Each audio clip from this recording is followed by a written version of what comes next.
Lewes.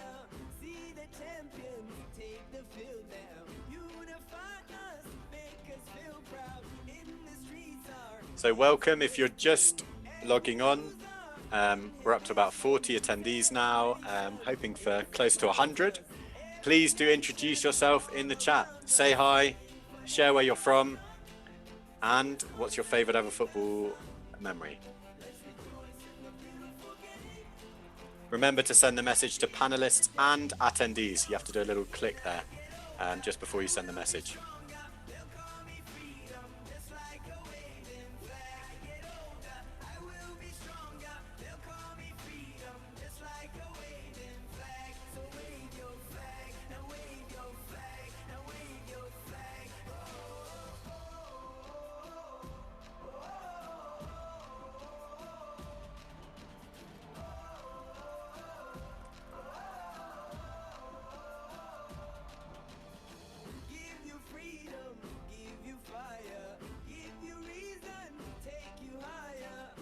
Some images coming in from Northwest Colombia, if you can see the video there, some from one of our projects that we supported a few years ago in Urubá. If you've just arrived, please do share where you're from, what your name is, and your favorite football memory via the chat. Dad sharing a memory from the hammy end. Glad you remember, Dad. You did join me in the hammy end a few times watching London's oldest team, Fulham FC.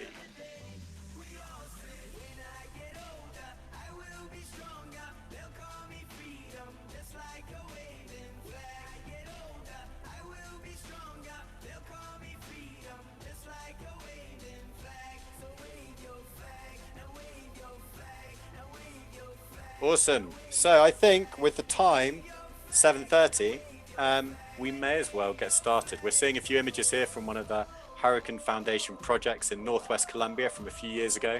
And I think we're going to get started. Hope you're enjoying the music as well. Great. Awesome. So welcome everyone. And to get us in the mood, to get us started, I'm going to share with you a short video from 2015, taking you to Buenos Aires and to Huracan FC London's second trip to Buenos Aires. I hope you can all see and listen. Just a short video before we get started.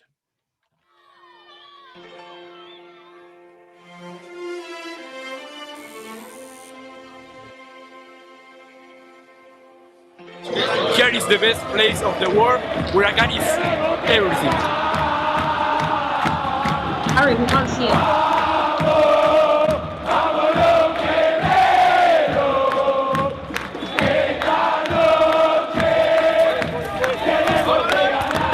The first thing we say is that we are quemeros. My life, my father, my family, everything.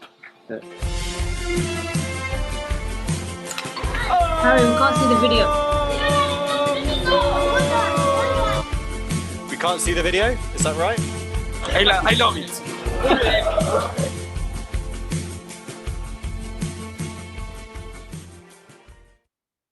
Great, I hope you could all see the video there. Just going to check with my panelists. We could see the video, right? We could hear it as well? Fantastic. So that was a favorite football memory of mine, actually. 2015, Huracan FC London, our second tour to Argentina, some fantastic memories of spending time in Buenos Aires with our fans and with our friends in Argentina. And I'll come on to explain a little bit more about that. But we do, with our panelists, we're going to have a short break, a little half time, where we're going to be showing some videos of our projects. Then we come back with the panelists again to continue the conversation, continue to hear and learn from their stories. And then at the end, we have a very short extra time plan just to kind of close things off.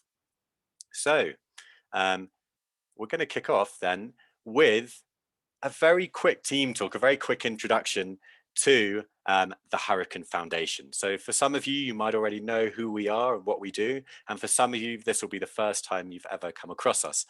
So who are you? Who is the Huracan Foundation? So the Huracan Foundation story, I guess, begins potentially back when I was captain of the Bramblety second 11 football team. There's me with the knobbly knees on the right-hand side. And here was my football coach, Mr. Holden. Dave Holden, a great guy. He's still teaching and coaching football at the school. He was probably the first, perhaps the only football coach that ever really believed in me. He gave me the captain's armband and he believed in me, and we ended up forming a great partnership as coach and captain, almost going the whole season unbeaten. And I think even at 12 years old, Mr. Holden believing in me had an impact in me. And today I've gone on to set up the Huracan Foundation. And I think my passion for football really began then with this teacher, inspirational teacher, believing in me, allowing me to be captain. And so it began there. And we've gone full circle because this year we're Bramblety School's Charity of the Year. So big thanks to Bramblety, big thanks to Mr. Holden for all of the fundraising that they're doing for us at the moment. But back in 2008, I found myself living in Buenos Aires and being a Fulham fan from the UK, a long-suffering Fulham fan, I was looking for a team to support in Buenos Aires. And I went to see Boca, I went to see River, I went to see Racing, Independiente. But the most similar team to Fulham I found was Huracan, a smaller team with a proud history. And the first Huracan game I went to was against their rival San Lorenzo. I thought I was going to get killed. It was a very dangerous game. I shouldn't really have gone, but I went and I fell in love with Huracan, with the story, with the fans. And that was that. I became a Huracan fan. I went back to London and with friends with whom I was doing Teach First, being a teacher in a South London school, and other friends, we decided to set up a Sunday league football team called Huracan FC London. The reason for that is simple. We were sat in the pub one afternoon in Clapham. We couldn't think of a better name. I told them the stories from Argentina and we decided let's be Huracan London. And amazingly for us, that coincided with kind of the launch of Facebook pages. And thanks to our Facebook page, we started to connect with fans in Argentina. The fans of the real Huracan started to follow us, 100, then 500, then 1,000, then 5,000. And then we had fans flying over during their holidays to watch us play in Clapham Common with our friends. We had press. We were in the front page of Metro newspaper. We were famous in Argentina. We had fans buying our shirts. We really had this 15 minutes of fame thanks to Facebook. And obviously the next step was, of course, to go to Argentina for a pre-season tour. So we played a game in Huracan Stadium. We signed autographs everywhere we went. We played against their reserve team, featuring several players such as Pity Martinez, who are now superstars who play for Argentina, worth $10 million, and we only lost 3-0. The greatest performance ever in our history. Very solid defensive performance with me at centre-back, coordinating things, slightly hungover after another big night in Buenos Aires. We also went into the Huracan board meeting and got a standing ovation from the Huracan vice president and his team. And I'm hoping, Lewes, if you're here, welcome. We have people from the club who are signed up to the event tonight. We toasted with a champagne with the British ambassador and just had this incredible experience in Argentina. And I thought I'd just show you a quick snippet of what it was like to be there. So here we go. Let's go to Argentina in 2011.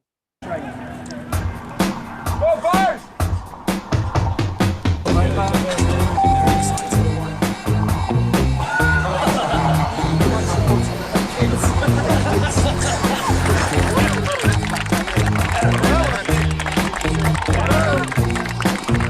Un sentimiento que es muy especial y con Facebook tenemos que decir gracias por Facebook y Twitter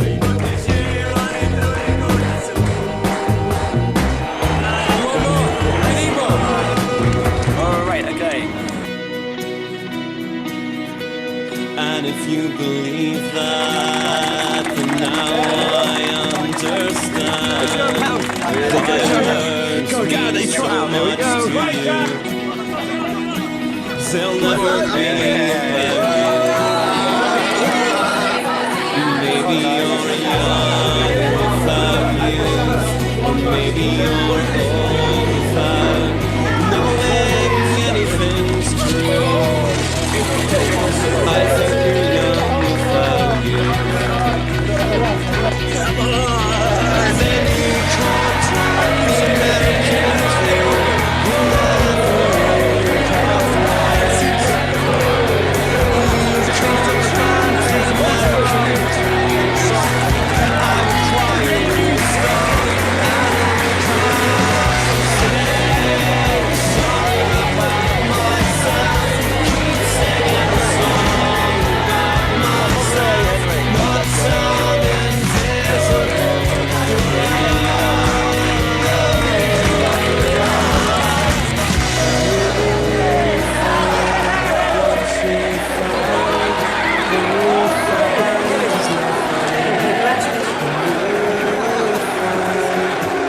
to find, what you find is nothing.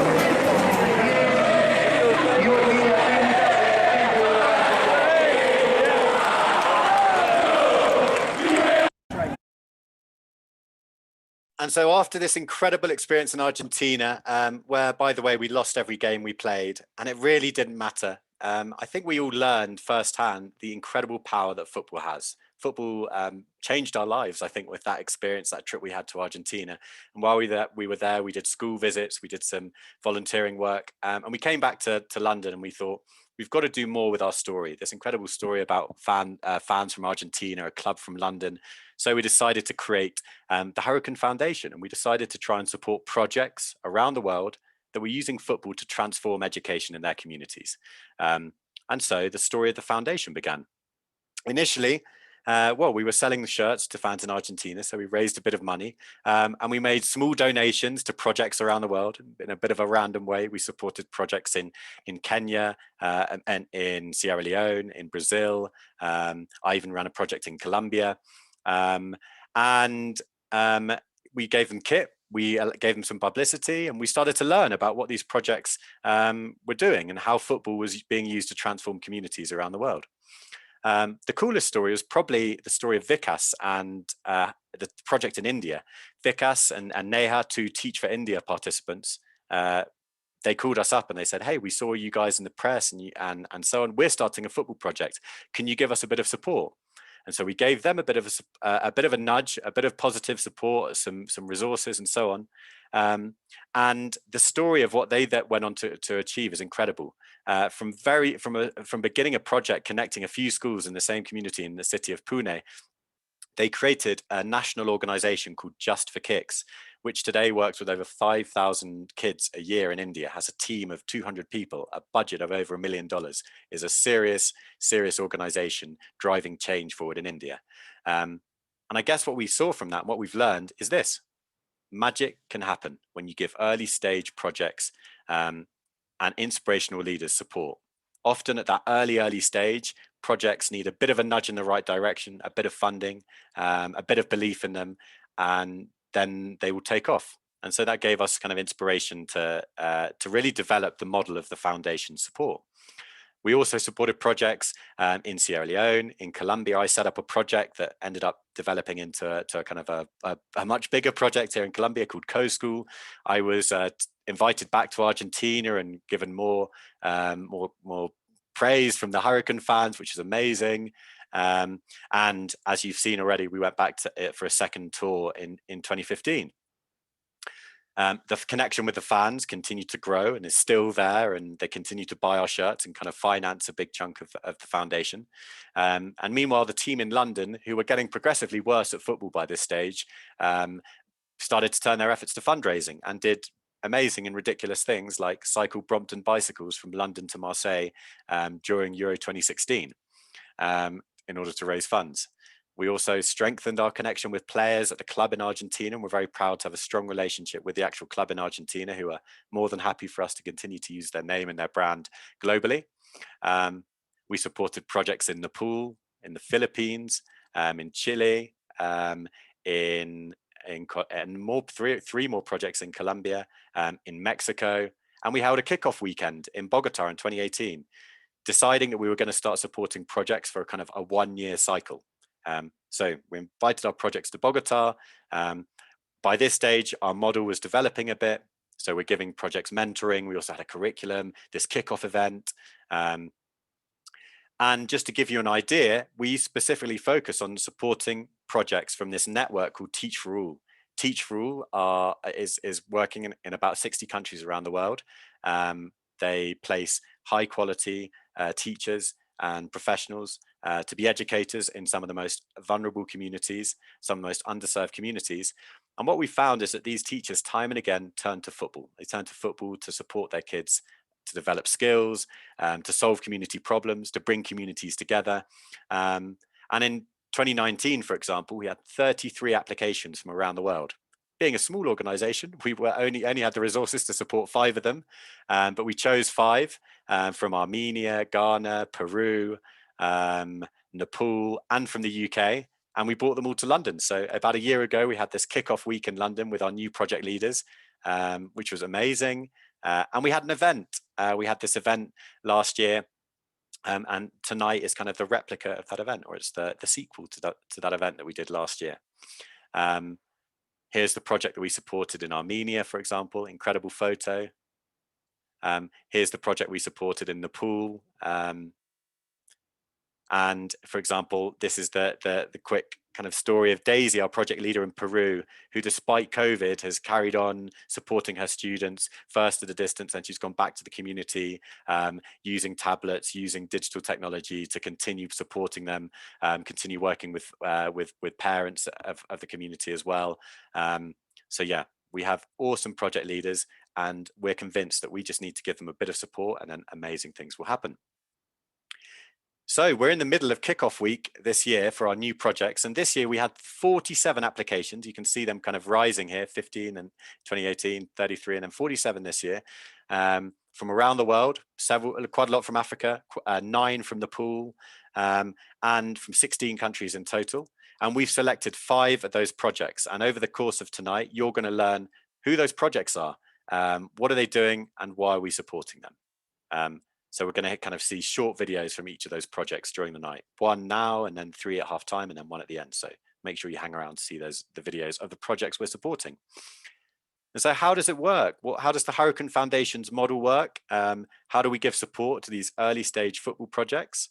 It works a bit like this. We give them access to a community. We allow them to connect with all these other project leaders around the world. We know that that's important for early stage projects. We give them some resources, a bit of funding, a bit of kit to get them moving, to get them started.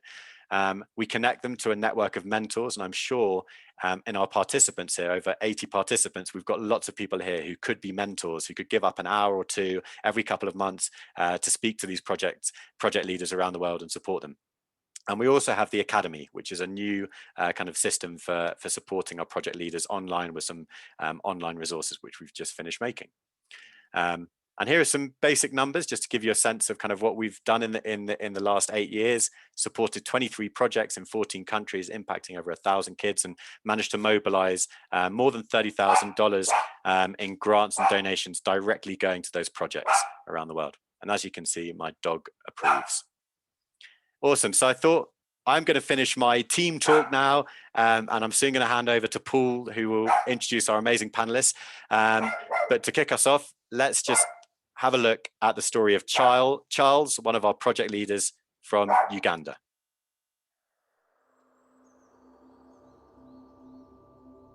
So my community here at Terai village, first of all, it's an amazing community to live in, because we still believe in a communal way of working and staying together. Our community has gone through turmoil. We have faced 3 kinds of wars happening within this community. Education is a big challenge for us. For example, me personally, I went to school with about 100 of my colleagues, most of them in my community, to school, but many of them dropped out, and reaching secondary level, we were only 5 people out of the 100 who started grade 1. So you realize that that problem still exists. A community where people are not educated can never be a sustainable community.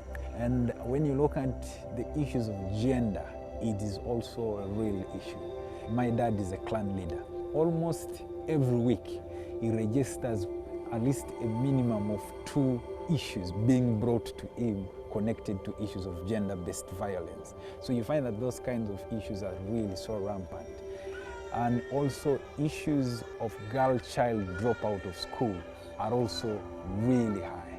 So without women being empowered, we really risk losing much in the success of our community. We are basically using football as a means of mobilizing young girls to stay at school and to empower them on issues of gender violence, gender inequities, such that we make them to be women who will be in position to transform our community. We have three communities coming together, basically using football as an element of attracting these kids into this place. And when they are here, we'll be in position to take them through different kinds of trainings. So we call people from different areas, people from the police department, people from the local leaders, empowered women leaders in the community to come and talk to them and give them the feel that they can really be great leaders. We can empower these girls that they have the rights, they have the ability to live as any other human beings. And the entire idea of the camp is now that how do we mobilize this young generation, these young people who are potentially, how do we mobilize them to stay at school? How do we mobilize them to be critical thinkers, like leaders who know that they have a stake to develop this community? In our girls' football teams, I am not the main leader there. Like, they have their captain, they have a girl who is in charge of attendance. I have a team of girls who are responsible of cooking their porridge after training. So they are the ones in charge of where are we going to get firewood, when are we going to set power. So every aspect of the program is led by the same people who are facing the challenge. When you give them that power of taking charge of their leadership, the idea ceases to be yours. The idea now becomes ours. It feels so empowering when someone believes in you and trusts that you can do something even when you're disadvantaged.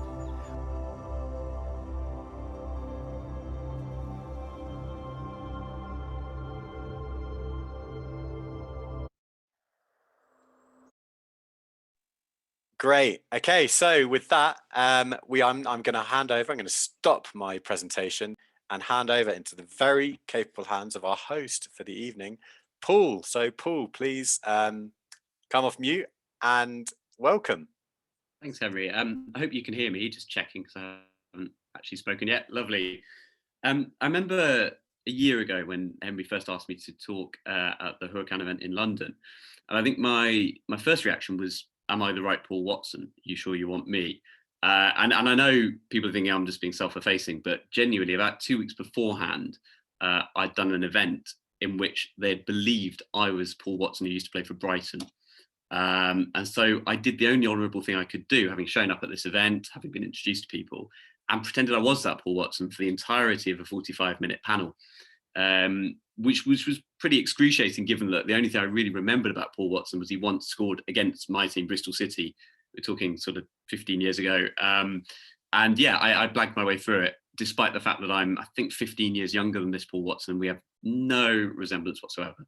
So yeah, my first question was, are you sure it's the right person? And then the second thing that Henry was saying was, we'd like you to talk because we think you can help inspire some of the young project leaders. And I remember at the time I'd had actually a really rough year in my sporting development career. I'd been run up against quite a few obstacles. I remember coming into the event and thinking, actually, I feel pretty beleaguered. And what was amazing was I turned up on the night and I felt relatively flat and thought, well, how am I going to inspire these people? And instead, it was me who, hearing the stories, gained the inspiration. So hearing how Huracan, turned from this, this small thing into something so beautiful and something so big and wide-reaching, how just a few random things had led to this organization inspiring and influencing people across the world. And then hearing the stories of the young project leaders who were going out into their communities and their plans and hearing the passion they spoke with, actually I came away from that whole thing feeling incredibly sort of refreshed and excited. And it's been a real pleasure over the last year. I've been able to do a little bit of mentoring with one of the project leaders, Vincent in Ghana, and I've found the whole experience has really sort of reignited some of the spark in me. So I'm really thankful to be here again this year. And I've graduated now to host. Next year, I guess I graduate to Henry if I do it right. But yeah, I'm very excited today, and I think we've got a fantastic panel. So I'm going to introduce them. Won't waste any more time. It's a fantastic panel. I know that because I helped pick two of them, and I massively like the other two, and have only ever heard good things about them. So on our panel today, we have Maggie Murphy, who is the general manager of Lewes FC, also the director and I think the co-founder of Equal Playing Field. I think that's right. It only says director on the poster, but I think she's underselling herself. Mike Geddes, who is the CEO of Third Half Soccer and the Chief Purpose Officer of Oakland Roots.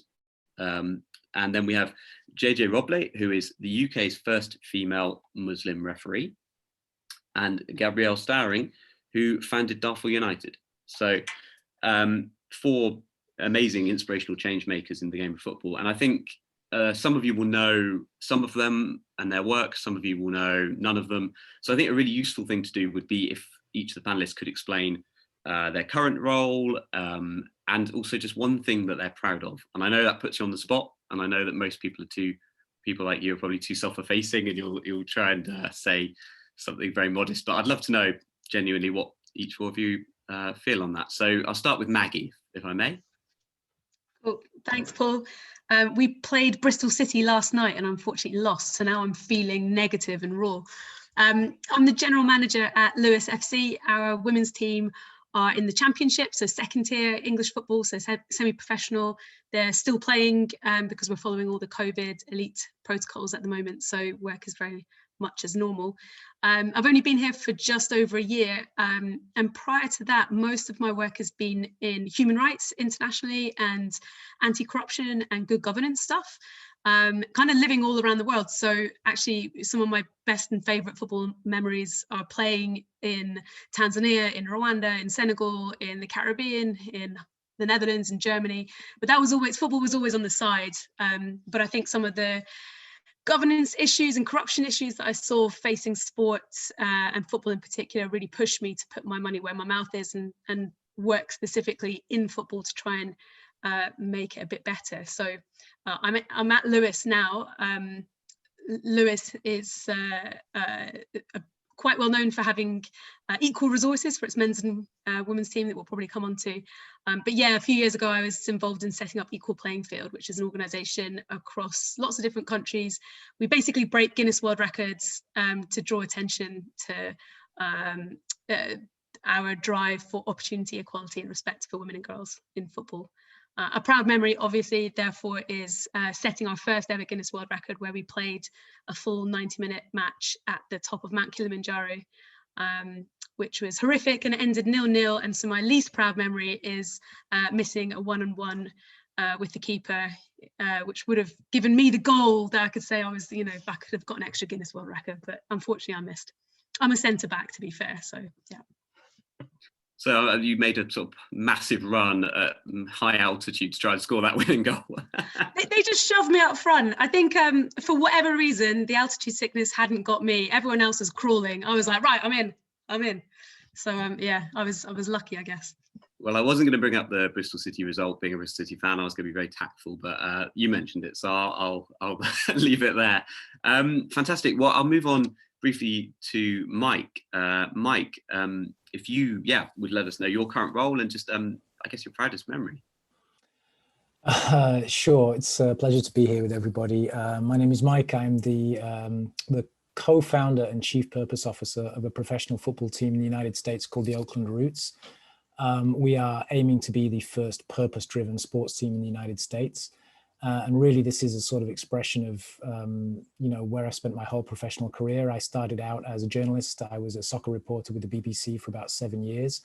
Very fortunate to do that job, got to travel a lot around the world, and then became a convert to this idea that the sport had this incredible power to change lives. I made a bunch of documentaries about it until the BBC said, we don't want any more on this topic, thanks. So I moved into actual program delivery, and that is in kind of the world that, Henry described that Huracan supports. So grassroots football all over the world. Spent a bunch of time in Germany, in South Africa, worked on the social legacy campaign of the 2010 FIFA World Cup, doing community infrastructure development, was completely convinced that this is how I wanted to spend my life. So using the sport I love in service of making a better world. And similarly to Maggie, I saw that there were these problems inherent in the system that meant that this situation was never going to change unless we fixed the way the system worked. And, all these projects around the edges, if we don't fundamentally change how things are done, then it's never going to create the change we want. So I actually moved to Oakland in California because I had co-founded a startup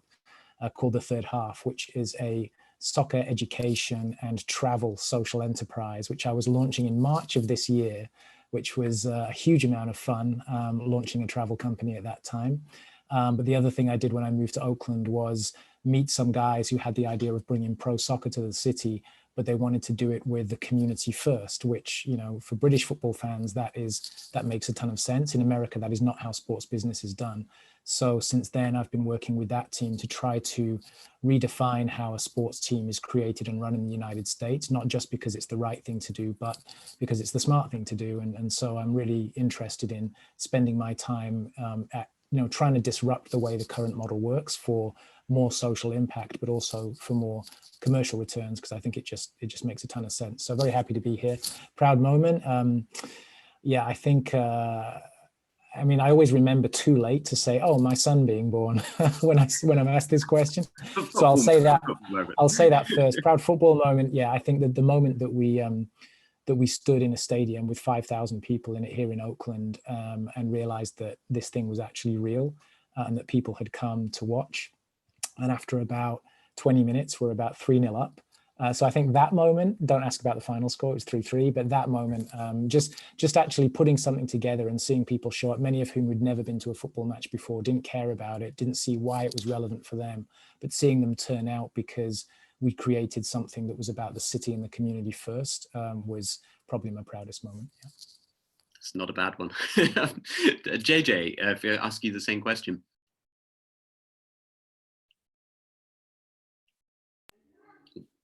Hello guys, I'm JJ and I am a football referee and a football coach. I live in London. I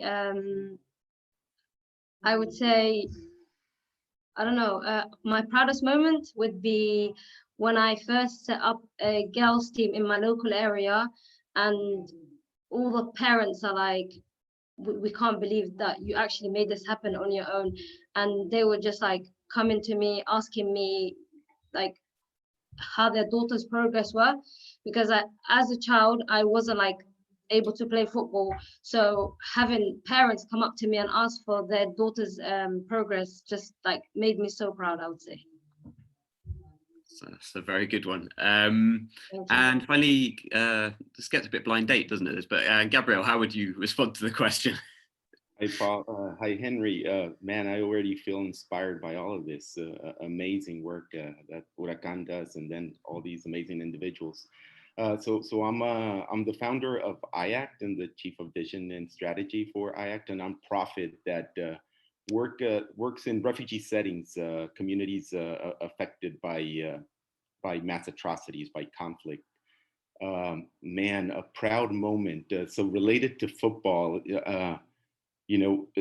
Just imagine being a young boy, Mubarak Hagar, that when he was still a boy, experienced genocide, full on, what the hell of genocide in his home, where his home was destroyed, where he saw family, friends being killed, where he saw women in the village, sisters suffering the most horrible violence.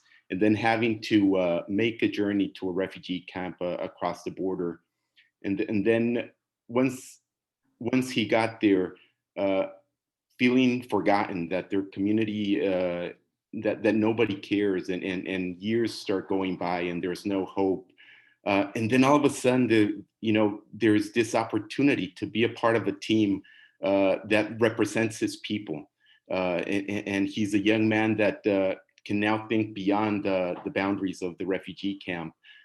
He makes the team and goes to a World Cup for teams not recognized by FIFA in all places, in Iraq. And 2 games, the first 2 games, his team loses by really bad scores. But then on the 3rd game, they're down 1-0 at halftime. The coach says, somebody in this room will score the first goal for Darfur United, and you will forever be a part of history.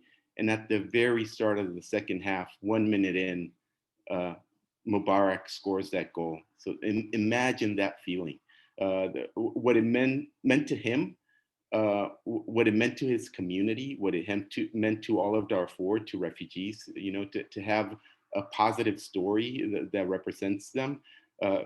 For me to just be at all associated with that moment, with that journey before and the journey that has happened since, that's my most proud moment. I think that really, the thing that really resonates between all four of the panelists is the fact that you've all gone out and made fundamental change in places and in ways where people have probably said it can't be done. So all of you have got that kind of ability within and that fire to say, we're going to take on a system that's there and establish structure. So I was thinking one thing that really comes through is that sense of reinventing and saying, you know, why must things be as they are? We're gonna make them better. We're gonna challenge that. So I think you're coming first of all to Mike actually about Oakland roots. So some people will know the club well. You know, it's been an amazing year, especially for you guys. But some people will come at this from nothing. And I guess the question I had for you is, how is Oakland roots different from an old football club? You know, how is it that your club is effectively reinventing the model of an American football club? Yeah, I mean, for those of you who don't know how sports generally works here in the States, what happens is you have a group of, usually, in fact, almost always old, rich, white guys who want to make a bit more money or a lot more money and like sports. And what they'll do is they'll get together with, pool their money, buy a franchise, because that's how sports works here. You get territorial rights to areas, so you have to buy that, pay the league a ton of money. Then you'll find a city that gives you a lot of tax breaks, build a stadium, make a bunch of money, and then that uniquely, interestingly American phenomenon where if you're not making enough money in one market, you'll just move the team somewhere else. And that it has been how the model has been done.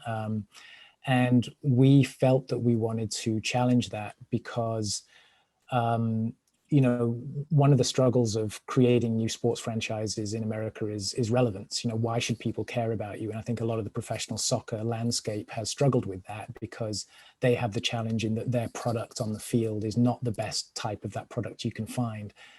So how do you make people care about your team? And oftentimes here in a lot of the places in the world, people think, well, if you just make it look shiny and like the Premier League, people will care about it. And of course, that's not the case. You know, my team is 100 years old, and that's why I care about it, because my dad supported, my granddad supported, and it's a fixture in the community. And we felt that that was the smartest approach to take, which is if you build a brand that people care about for other reasons other than what's on the sports field, then anything you do on the field is a bonus. And Oakland is a place where that model is, it's kind of, I say it's both the best and the worst place to try and do this. It's the best because it has a long history of social activism, of blue collar work ethic. It's the founding place of the Black Panther movement. It's sports teams, you know, it has a long history of passionate, fanatic sports supporters, and a long history of being treated badly by those sports teams. But it's also a very tough place to do this because they've also got a long history of people coming in, making promises and then breaking them. And they have very sensitive BS meters.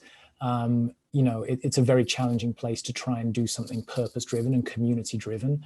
And what it means for us to be purpose-driven and to be different is that we have a purpose, which means that we have a North Star or a vision which sits above everything else the organization does. So our purpose is to harness the magic of Oakland and the power of sports as a force for social good.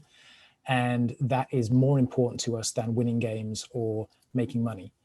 Both of those things are essential to our long-term success, but they are not the most important thing. So it sounds like a fairly subtle difference, but it's actually very important because once you have that purpose as your guiding principle and the prism through which you make every decision, it makes you act in a certain way. And you know, just the example of my role being chief purpose officer, this is not a normal role in an American sports team.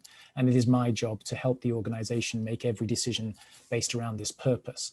In other sports, you know, ultimately your model is you are owned by a small group of rich people, usually old white men, and what they want is what your team will do. And I think what you've seen over the last 6-8 months, especially here in the United States, is professional sports really struggling to meet the current moment and to respond to where society's at.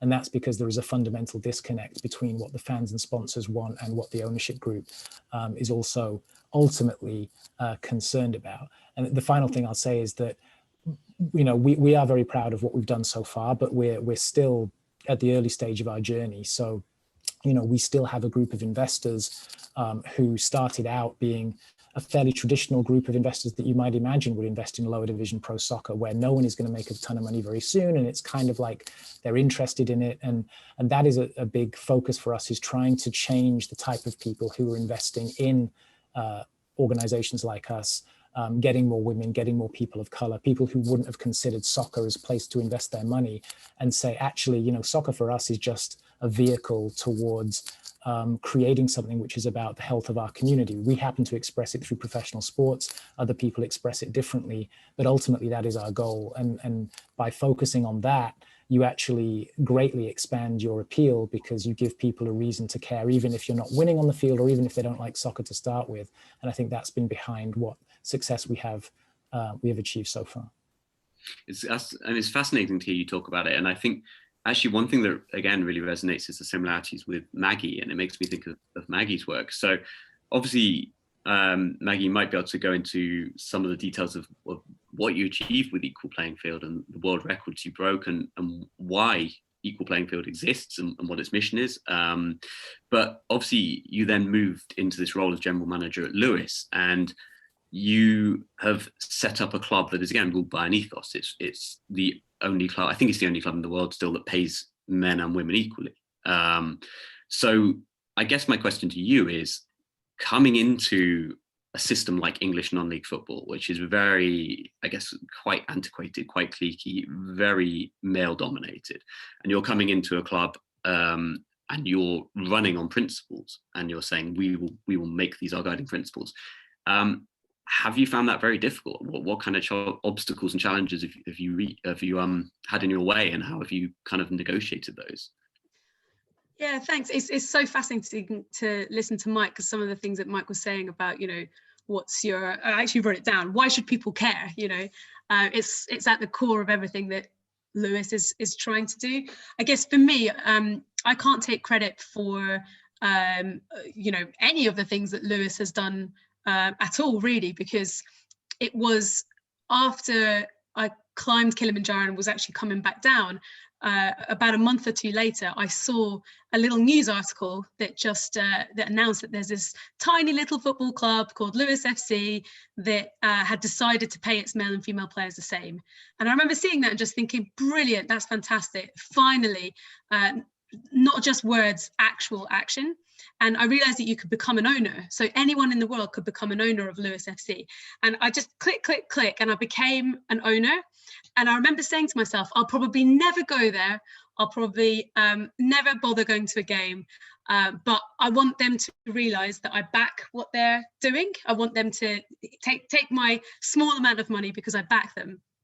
And, you know, it is funny that a couple of years later, I am now the general manager, but it was that decision a couple of years ago that I think really, that people have taken notice of.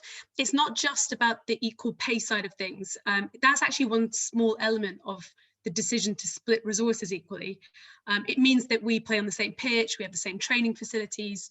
It means we have the same marketing budget, and that is really big, because previously, you know, there weren't that many people coming to the women's games. And when we started marketing it, sure enough, within 2 years, our attendances had quadrupled.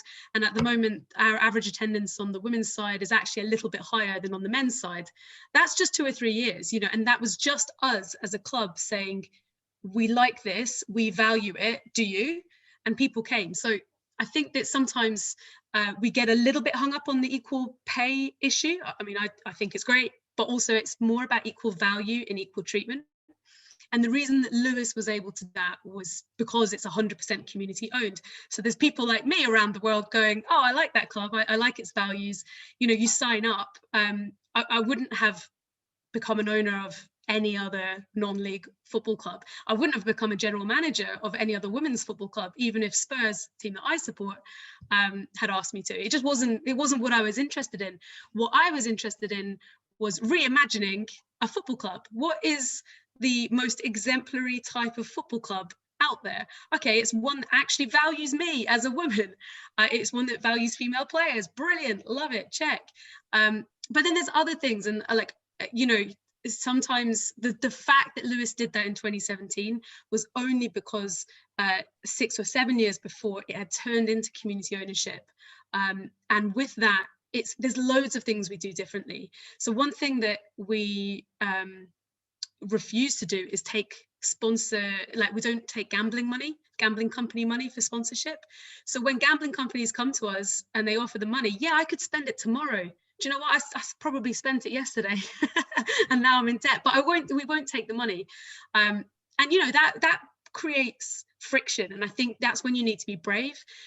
We go into battle with our leagues, with our communities, with the Football Association from time to time, because we are declining to accept the money that they are requiring us to take, or, you know, the competition that we want to enter to, like the barriers that we have to put around the club, and we're like, we don't want to put them up.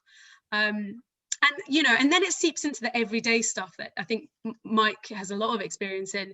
You know, you can probably see that some of our match day posters behind me, you know, they're a little bit different, a little bit unique.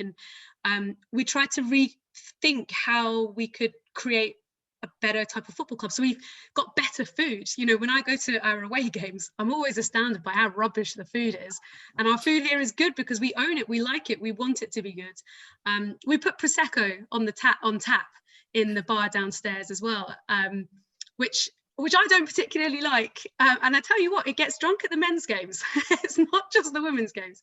So I guess, you know, for me, I needed to find an ally, some kind of club that actually wanted to do things differently, one where I felt welcome, one where it just was wanting to get rid of all the stuff that I didn't like about football as someone who loves football. And so that's the key thing. And we get lots of fans that kind of come over from the Premier League, and we do get quite a few men's football fans that come over to the women's side as well. They're all kind of searching, I think, for that essence, the thing that brings all of us on this call together, that greater purpose, I guess. I think there's a lot there to unpick, actually. And again, with all the panelists, I feel like you could easily have an hour talking to each one of you on each topic, but obviously we've got to move on, but I'm sure there'll be elements that come out later again. I was thinking, moving on to JJ. I mean, JJ, your story is incredible. And again, some people will have heard it, some people won't have. And the way that you've come from Somalia and you know, fleeing a civil war in Somalia, and remember hearing you talk about, you know, playing football on the beach and it being, you know, your life there, and suddenly having to relocate to the UK. So one of the things that again is coming through is there are a lot of obstacles for you. It seems like a lot of people were telling you this isn't possible for you. There isn't a place in football. I kind of wanted to know how did you find it? You know, moving to London, and I think growing up, you know, and you know, living here near Wembley and seeing all that. But you know, did you feel like football was a welcoming space for you coming in as a woman, as a Muslim, and as a refugee? Yeah, I would say football kind of helped a bit, because as a child you're so confused, but you know, when you first come to a country, you don't know the language, and you just, like, your parents want to keep you like to themselves, like they don't want you to go outside, they don't want you to play, they don't want you to just to get into trouble. So like coming to this country, I was like, there's no way I'll be able to play football in this country, because like my parents are always going to be saying you're going to get racially abused, women are not respected, that they put ideas like stuff like that in my head. And then they were like, plus you're like visibly Muslim, you're wearing a headscarf, like that's even worse, you're black. They were just like saying like scary stuff. And then I started primary school. So I started primary school from like year 6, so that's the last year, and then you go into secondary school. So everyone already like they're getting ready for SATs, and then I'm just here. All I want to do is run and play football. Literally, I was such a like fit child. I was running around, and then I would come home, and then my parents are like, "What did you do today?" And I was like, "Football." And they're like, "We told you to go study English. We want you to, you know, get good grades." And I'm like, "I can't even speak English. Like, how do you expect me to get all this stuff?" So they were like, "Oh, you came all the way from Somalia. Like, we gave you all this opportunity." And then I was like, all right, then I'll just try my best. And then started year 7, year 8, year 9, and everything. I finished school. And then my parents are like, JJ, I started asking them questions like, can I please play for England, like the Lionesses? And they were like this, like, no way, like, we want you to stay at home. And then I was like, no way, these people are going to change their mind. So I'm just going to start hiding my stuff. Like I'm starting hiding my football boots. I'm going to start like lying about the fact that I went to a football. So every time I come home, they're like, where did you just come from today? I'm like, oh yeah, I came from the library. I went to go and study. That's all they wanted to hear. And I was like, I was a bit cheeky. I was like, I'll give it to them. There's no way. So I'll go to trials on my own. But there was times when trials were so far away, and then I couldn't. I needed my parents to sign. Like the local clubs, I would sign it myself. I was like, no problem. I know my mom's signature. That's cool. But like, if I was to travel far, like who's gonna drive me? And then I'll come to them. I'll beg them, and they'll be like, no, you can't. And then, you know, as you get older, you start to accept it. Like I'm old enough, and now I'm not in a club, so I have no chance of becoming a footballer. And then I said, no problem. I started doing coaching, and then I was like, it's not enough. Like it's not fair. Like I was so down at the age 16, 17. I was not happy. And then one day when I was volunteering at this local league, this girls club, I was like, just helping out, just trying to get to know the coaches. I was asking them questions as I was registering their teams. And then all of a sudden I got told to go and cover for a pitch like that had no referee. And then I was like, oh my gosh, I actually don't know anything about a referee, and I don't even like referees. Like, come on, please don't put me in this position. And then one lady, oh my gosh, her name is Lucia Allen. She's so amazing. She knew about my family problem. She's the one that got me into coaching. And then after, she was like, JJ, like, come on, be real. You can't play football. So maybe you're allowed to referee. So why don't you give it a chance? Like, give it a go. And then I was like, oh my gosh, no way. And then I started refereeing. And then she was like, JJ, I'll pay for your refereeing course. And then she did it. And then next thing you know, she was like mentoring me. She was supporting me. And then she was like, JJ, if you ever want to come down to the office, you want to volunteer, like, honestly, if it wasn't for her, my whole dream for football would have shattered. And then now, like, everyone's like, JJ, you're a football referee. And then, yeah, I was like, football gave me the chance to meet more people. I get to travel and referee in different countries. And I'm just like everything, the whole dream went down as a thingy as a plane, and then now it came alive. And then now I'm like, I set my own local team, because the people, like, I would say the main reason why my parents like didn't accept me as a player is because their friends and the family relatives are like, oh, my daughter does this, like my daughter's gonna become a doctor, like they like say like unrealistic stuff. I'm like, mom, like, can you not be proud of me? Like, I play football, at least I'm fit. And then she was like, no, that's embarrassing. We don't want anyone to hear that. And then now that other parents have started to accept me, they're like, oh, my daughter looks up to you. My parents are like, yeah, what you're doing is all right. And I'm like, no, it's too late. Like, come on, you should have supported me from the day. But it's so good now. I have both their support. My girls team is doing well. All the parents are so nice to me. I'm like, I'm going to have to do it on my own.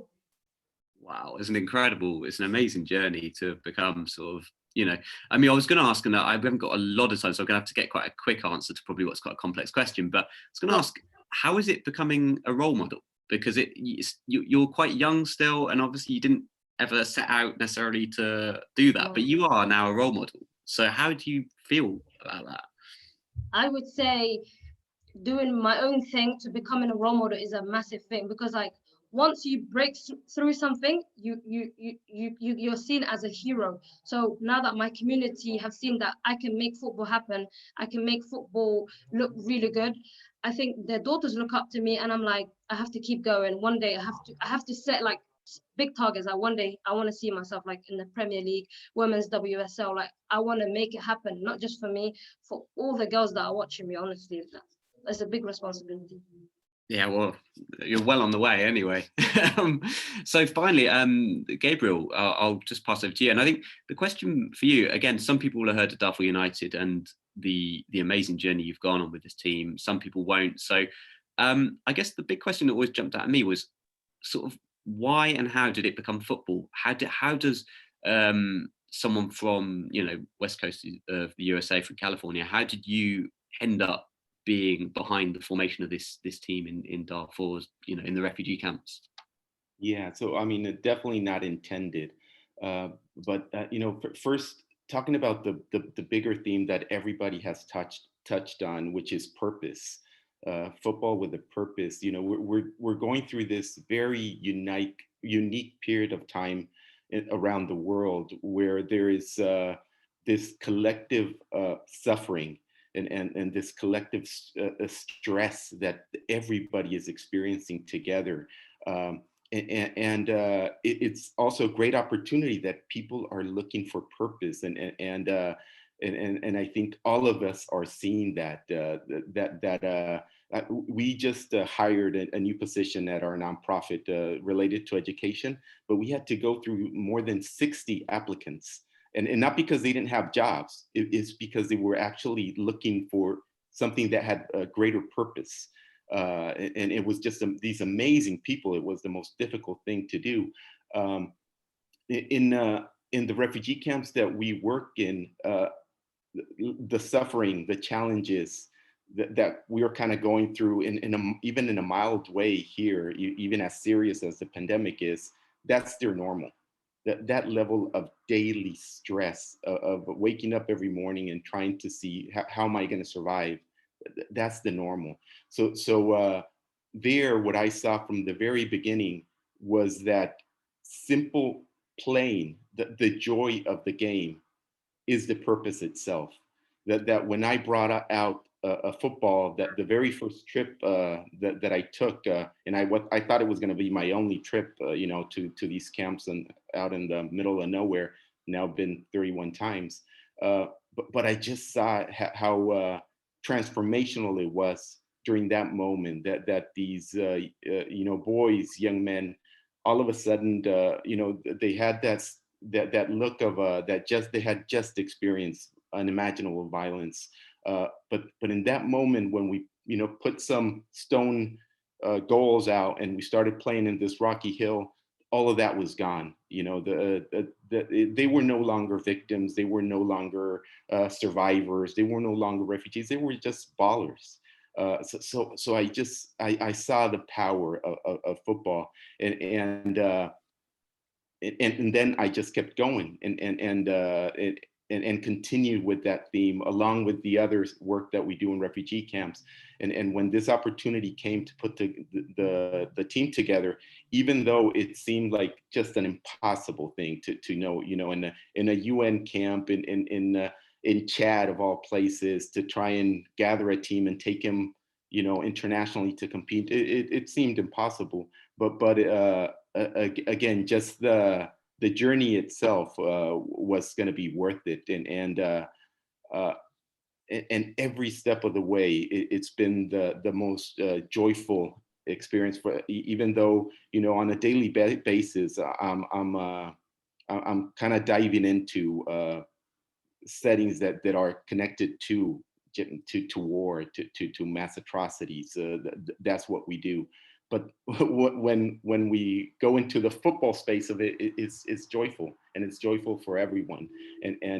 So even though we're all talking about more than a game, it also is really only a game, and the worth of that, the joy that comes from the game itself, is what allows all this other purpose to be attached to it. That's amazing. I think it's been really amazing to hear the insights from all four of you. I think at this point, I'm going to pass back to Henry, I believe, to show some more, some videos about Huracan and the project. But we're going to pick back up with the panelists in a little while. So I think I'll just hand back to Henry just for the time being. Hopefully. Said no. He might be on mute. I'm just sharing my screen. You should be able to see the screen now.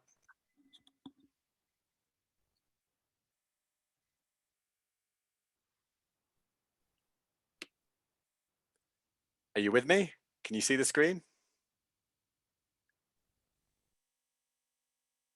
Hello? Let's stop sharing.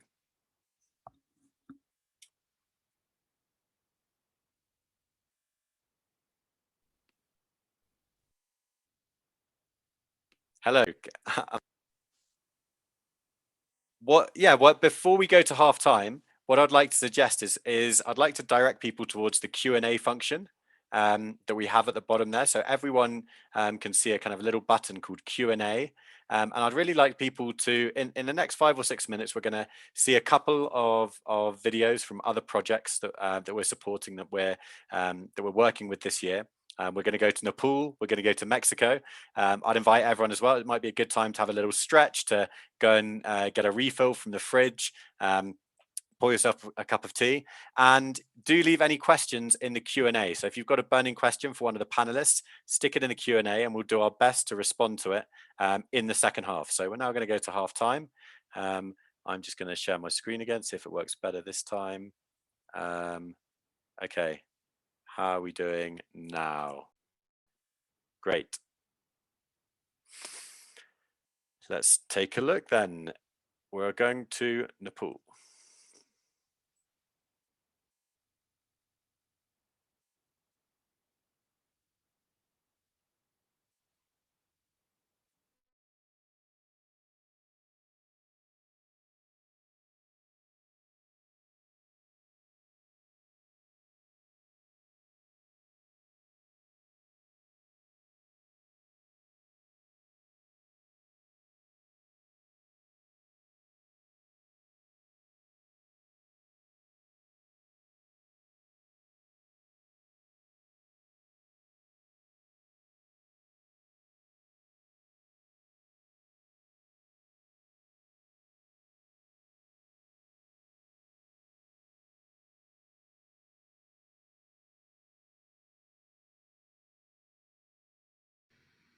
It would appear we have no sound on the video. That won't do. So what I'm going to do is try sharing again. 1 second. Sorry about that. These things happen. I do have a question. Head back to the Q&A where you can pop a question in. Okay, so let's see if we can share again.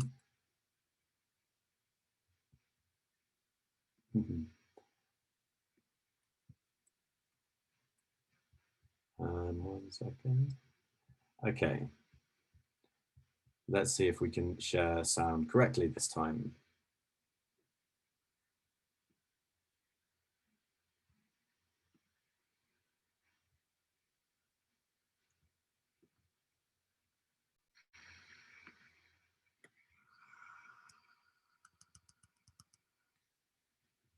Are you able to hear the sound now? That is annoying. Okay, well, if we can't hear the sound, what I'm going to suggest is actually we move. I'm going to suggest we move quickly into the second half, and we'll show the videos at the end. So, Paul, if it's okay, if you can hear me, we'll go back. Yeah, I can hear you. We can go back sooner than expected. I think if the panelists are still none of them dashed off for a sort of halftime rest. Yeah, we can move on for sure. So yeah, I mean, I suppose if we do get any questions, I think as Henry said, if anybody would like to ask any questions, please do let us know. Please do try, and we'll try and ask any questions of our panelists. It's a little bit tough because time is always very short, so we may not get to ask all those questions, but we can certainly do our best. So I guess coming on to this section, one thing that that keeps popping up is this thing about football and politics. There's a real there's a thin mix. Now, I feel like the panelists here may have some pretty strong views on the realities of that, but I'd be interested to start maybe with Mike and say, look, you know, being from Oakland with everything, or having a team in Oakland with everything that's going on, with your team being a vessel for the community, with Black Lives Matter, with, you know, the charged atmosphere in the US at the moment. What do you think about this idea that politics and football don't go together, and how have the events of the last however many months, how has Oakland Roots responded to that? Yeah, I mean, you probably won't be surprised, Paul, to hear that I don't really subscribe to that thesis. I mean, there's this saying in America, shut up and dribble, which is something you often hear from the right-wing side of the country about athletes who speak out as activists. I think that it's just a fallacy to imagine that sport is not part of politics, because if you define politics as things relating to public affairs, I mean, sport is a public thing. If you can take public money to pay for your stadium, like, what is your right to suggest that the athletes or the team is not a political organization? You know, there are obviously extremes, or there are obviously circumstances where, you know, that intersection comes into question. But for us, it's never been a difficult decision for us. And again, that's because we are founded with this purpose, and it allows us to make decisions that are probably easier for us than for other organizations. For example, you know, we were very proud of having certain anti-fascist logos and banners in our stadium when there were teams in other leagues getting fined for doing the same thing.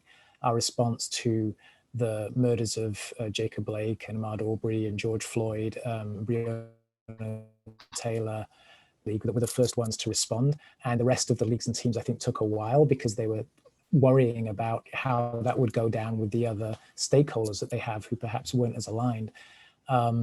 You know, we've, again, this is just our approach, but we've also started now taking a political stance on certain issues. So we came together with other sports teams in the Bay Area just recently to back a proposition which was to end the ban on affirmative action in the public space and education. I mean, we weren't successful, but we believed that that was the right thing to do in service of the purpose we're trying to serve, and that we could play a role as a sports organization in promoting that. And I think that it's always going to be an area of discussion and contention, but we believe that when the politics aligns with our purpose, which is building a better, fairer, more equitable system for everybody, then it's not even a question for us. And we also recognize that our athletes are citizens. They are mostly people of color. They are people going through the issues which are affecting many people in this country. And it was a very interesting, emotional, you know, educational time for us when we really kind of conducted a lot of sessions internally as a team with our players and everyone in our staff about what was going on in the country. And what came out of that was this fantastically kind of united front. And you know, we had a lot of feedback from the players about how supported they felt, how they appreciated the club kind of standing behind them. You know, we're at a different level to the athletes that have multi-million-dollar sponsorship deals and other considerations, but that response to us was very natural. And I think what's been gratifying is seeing that the rest of sports, you know, for whom it was harder to take these kind of responses, are also following. And I think the question now is how many of them really mean it and really follow through on it, and how many, once this moment is over and the players are back on the field, how many of them just want this moment to be over and the fans to be okay with them and back in the stadium or engaging with the brands, and then they'll carry on doing the same things. I mean, I think that things are fundamentally different now in sports and in society as a general. And, you know, for us, it's just continuing doing what we do and staying true to the principles that we were founded on. So yeah, politics and sports, it's completely intertwined for us, and we're happy to be part of that mix. And do you think, a question that kind of springs to mind is, obviously the club's growing, it's going from strength to strength, the results are actually superb on the field. Is there a risk that the bigger the club becomes, the harder it is to uphold these values? You know, I don't know whether I've misunderstood this, but there was talk of whether you could become an MLS team. Now, if you were, would that immediately drag you out of that zone where you can behave the way that you behave? Yeah, it's a great question, and there are certain qualities related to how the game is run here in the United States that definitely play into that. When we started the team, you know, there's a reason why we started where we did, which was in something called the National Independent Soccer Association. It was the third tier of professional soccer, if you like, and it's independent in that the league does not kind of own or control the teams. And there's a reason we started there, and it's because it gave us the freedom to create the team based on the identity that we felt that we wanted to pursue. We didn't want an identity that was controlled by a central league office. We wanted to build a team that we believed people would care about. And what's interesting is the USL, which is the team we're going into, you know, part of the reason why they were very excited to have us in that league was because of that identity. And actually, I would say that they've been fantastic champions of ours in terms of wanting to use our story as a way of showing to other clubs how this approach can be successful. We've never set a goal of being in any particular league. We've always felt that we just want to play soccer at the highest level possible that can allow us to stay true to our purpose. And I think many teams start with that goal in mind and are sort of like forever nailed to that and are sort of committed to it financially. And that's never really been the goal for us. We're very interested in women's game, mainly because we're about soccer and purpose, and that's not gender specific. So we remain interested in those opportunities. But yeah, for us, USL is super exciting because it gives us the opportunity to take our model to a wider audience, and the league has been extremely supportive in that. And we've talked to the league about some of our initiatives, whether they can get behind them, whether we can support other teams. We're talking to other teams about how we can collaborate on social impact activities. I think you're absolutely right to bring up that point of the bigger you get, the more money there is involved, the harder it is to stay true to a purpose. But I think that when your very kind of sustainability and success is founded on that authenticity, then that keeps you on the straight and narrow, or definitely forces you to kind of tread that line. And I think, again, when you are making decisions based on this purpose, and that is at the center of everything you do, it becomes easier to stay true to that. Not to say that I'm sure there won't be a ton of challenging situations that come up in the future, but I think that by founding it on a purpose, it at least gives you a better shot of staying true to those principles. That's, yes, a very thorough answer. And I mean, it brings me on slightly to again to Maggie. There's again a parallel here. So Maggie, I mean, when you look at Lewes, you've been very outspoken about the inequalities in FA Cup prize money, and I guess one of the questions I wanted to raise is how do you feel the FA is doing? It's probably too broad a question, but there's a lot of talk about improvements in the way women's football is viewed, about the way that, you know, the FA is behaving. Perhaps they're getting there slowly.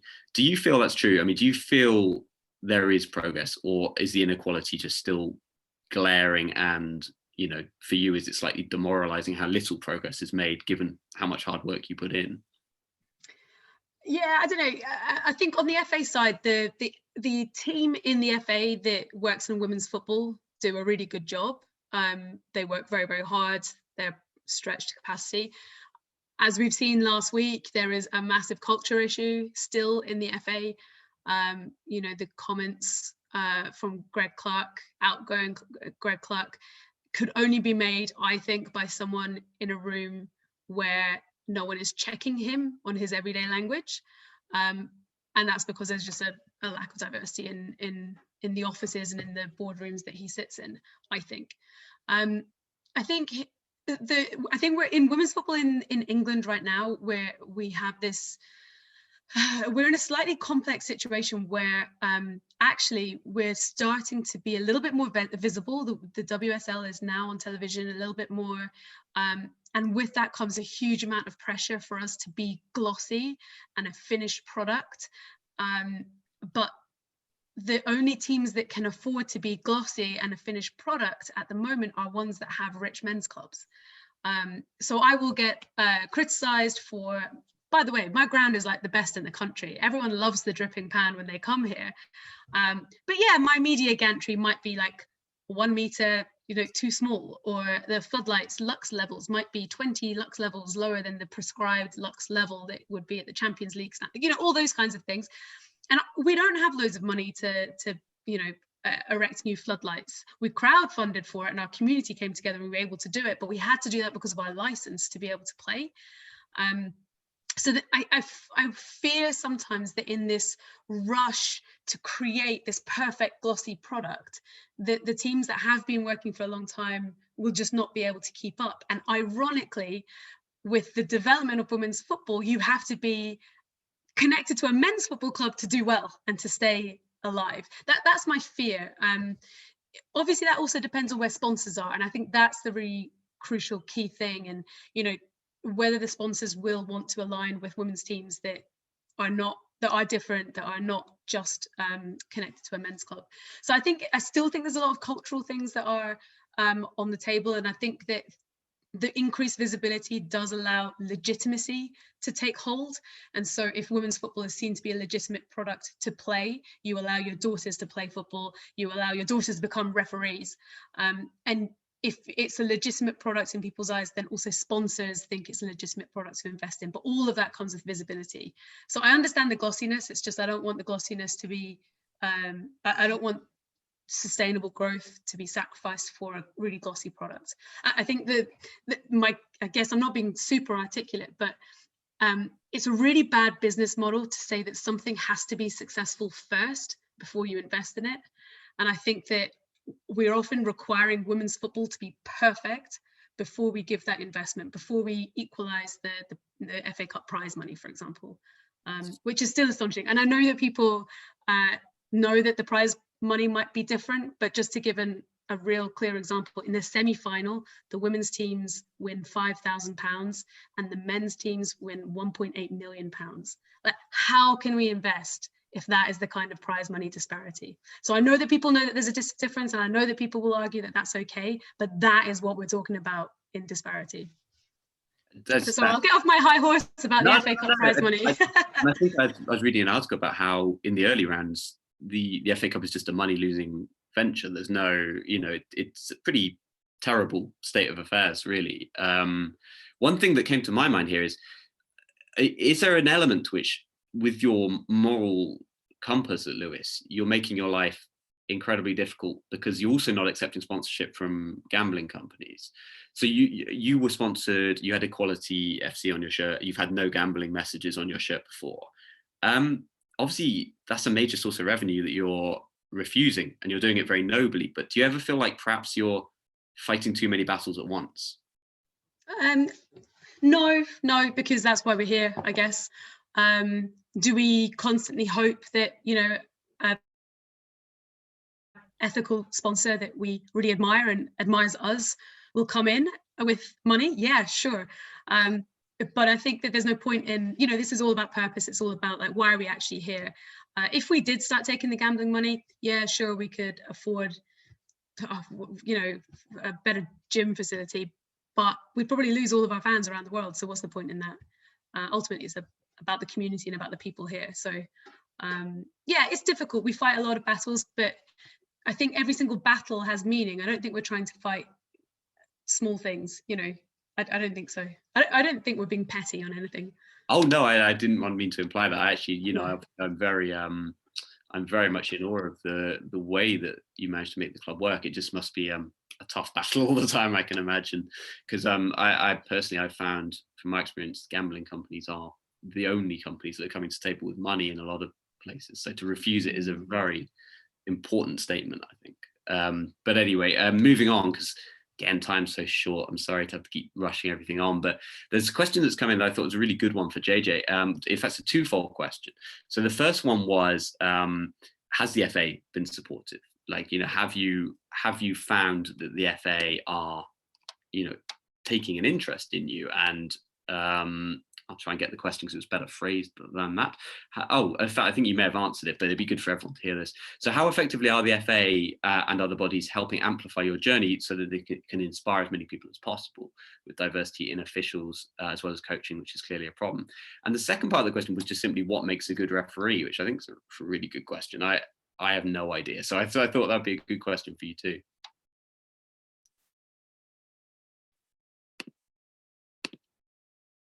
Oh, I think you may be on mute, JJ.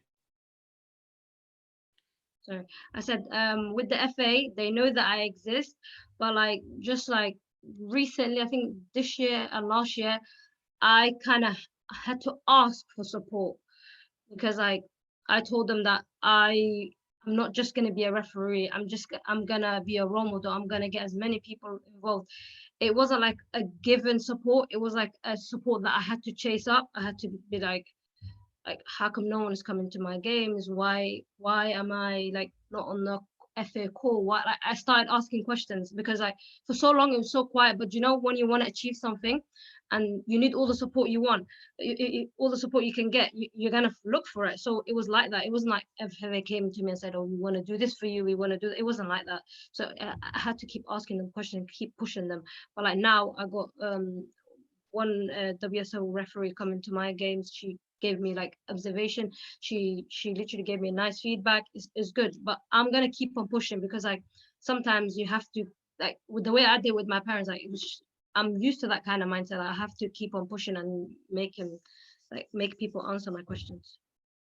That's a really good question. And Actually, I was going to move on because we've got another question coming here, which I think is quite good. It could be phrased to almost all of the panel, but I was thinking specifically to ask this to Gabriel about Darfur United. So the question is, does your project and your principles and your examples survive without you? And where do you see your projects in 5 years? Which I think are two really interesting questions.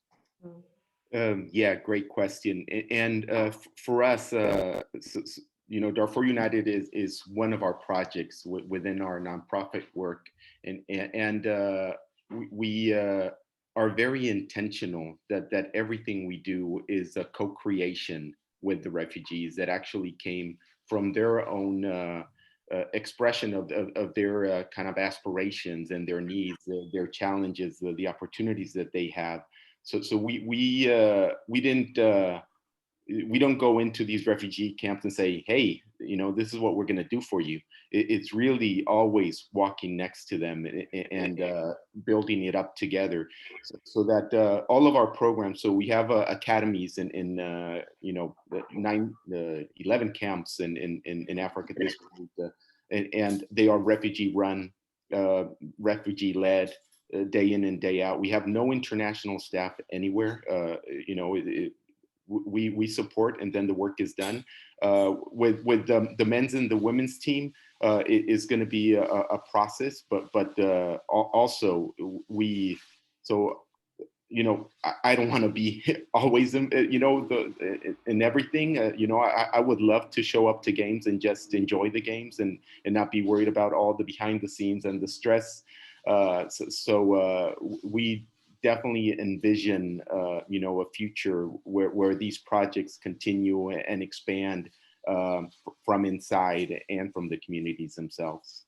It's a really good answer, and I think a really good question too. I've got some fantastic questions here, and one thing that maybe again a big topic to bite off at this stage, but is COVID and the post-COVID reality of sports. And I suppose this question can go out to almost anyone on the panel, but I was thinking, Mike, starting off with you, you've got a club that's so linked to its community. It's all about fans. It's all about people coming to your games. And how is COVID going to affect you? Does it change anything?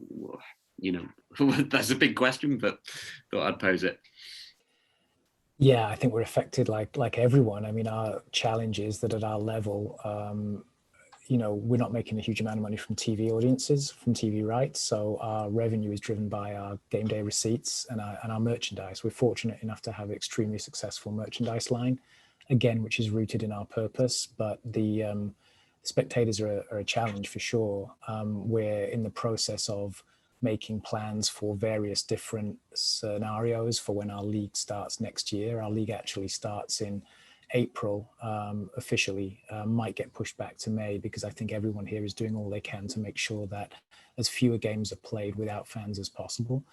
But it's a big concern. I mean, we're very fortunate to have a group of investors who believe so much in what we're trying to do that they have committed to losing a lot of money for quite a long time. That's obviously not what they want to do long term, but they were able to give us the support to not actually lay off or furlough any of our staff while we were unable to play. And again, because of who we are and how we were founded, our relevance to the city didn't change, even though we weren't playing football games. So we were able to sort of pivot our assets to providing other ways to support the city. And we'll be doing that going forward. We obviously want to be playing as much as we can. And if we're not able to do that with fans, it will have an impact on our revenues. But again, we're fortunate enough to have an investor group that believes in us that, they'll support us. We hope. We're also trying to find more investors to get us through that time. But, and we hope that we just have a broad enough appeal that we can offer people ways to engage with the team, even if they're not at the stadium. And we're fortunate enough to have an incredibly creative staff in our organization. I'm sure Maggie's is the same, who are always coming up with new and different ways to have the fans interact with you and to engage with you and to get value out of their support, even if that doesn't look like going to the stadium. And I think that that's another place where we've been fortunate to have a sort of, by our nature, be sort of innovative and forward thinking, because that's what sport has to be now. Everyone is suddenly having to be in the position of kind of challenger brands and startup brands and think differently.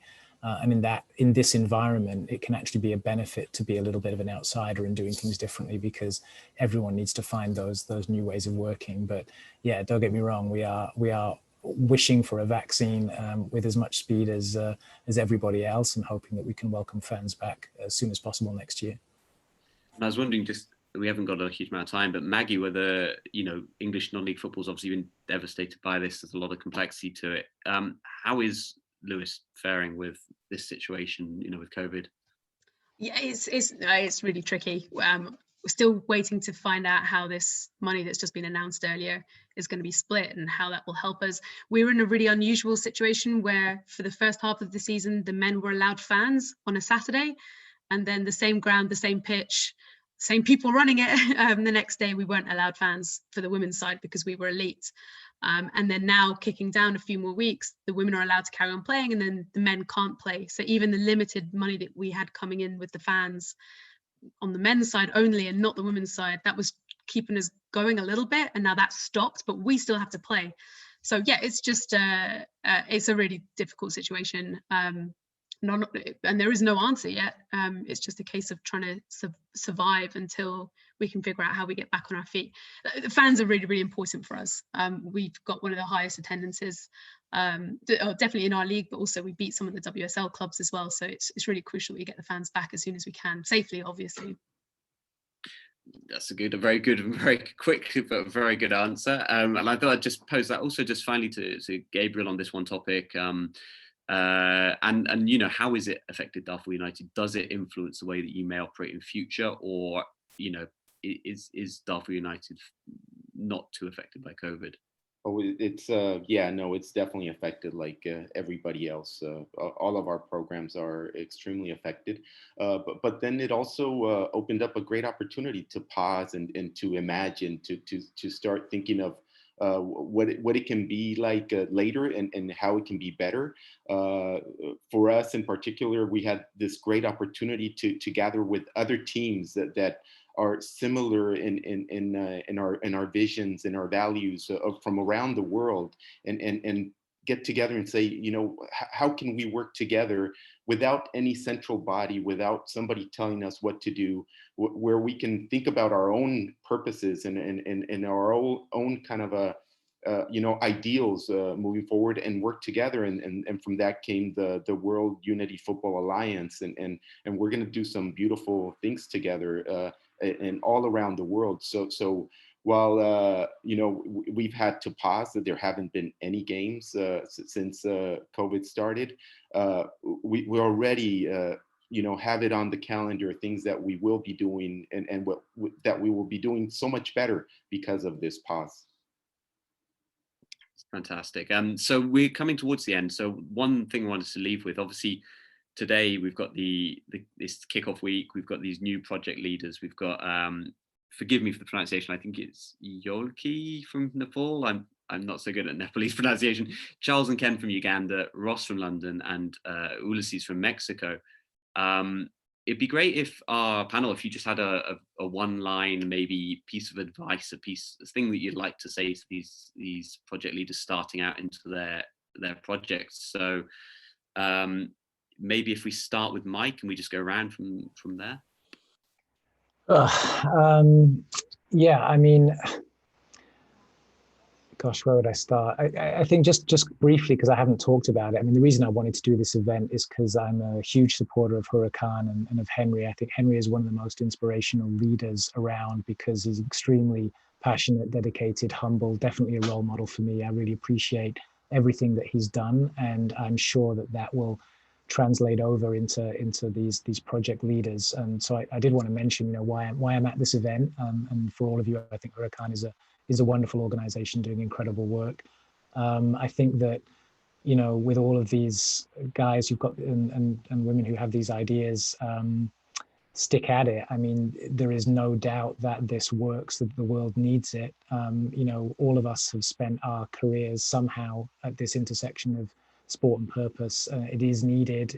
It might seem like you're the only one doing it, but there are so many people out there who kind of share that same dream and that vision. So I would just say, keep doing the work. The world needs it more than ever.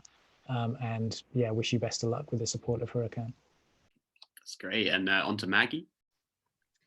So one piece of advice I was given, which is really concrete and not particularly inspirational, maybe, but has really helped me, is I had a boss who I didn't even like, but one day he said to me, you're very tactical, but you're not strategic.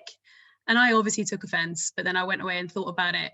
And I think what he was trying to tell me was, at the time, I was so keen to get every small thing right. I was a bit of a perfectionist and everything was so important, but I kind of wasn't stepping back and letting things drop.